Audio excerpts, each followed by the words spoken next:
created a problem to keep my annoying neighbor occupied and get some peace. In the early 90s, we bought a new house on a lot that had recently been severed and sold from the neighbor's property. It was a large corner lot, divided into two parcels. The back parcel was originally intended as a second driveway to connect the side road to the neighbors, but it was mistakenly sold to us. Our neighbor, a known grumpy old guy, insisted that this back parcel was his property and was never intended to be sold. He and his lawyer messed up. He would often stand there right in front of our bedroom windows to kind of mark his property.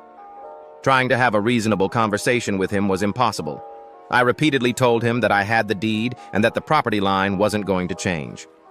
His wife was rarely seen, as she had limited mobility and spent most of her time watching TV connected to a C-band satellite dish.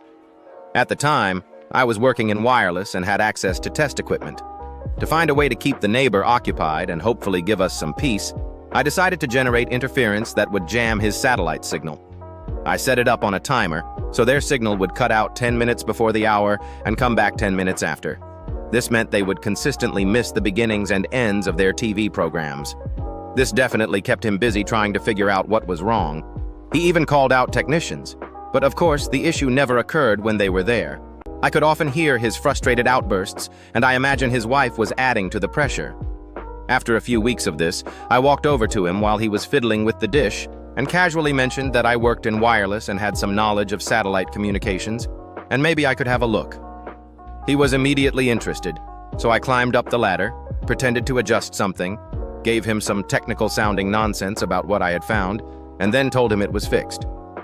I then stopped the interference coming from my house. A few days later, he came over to thank me profusely, saying I had fixed it when no one else could. From that day forward, he was the friendliest neighbor and never mentioned the contested piece of land again.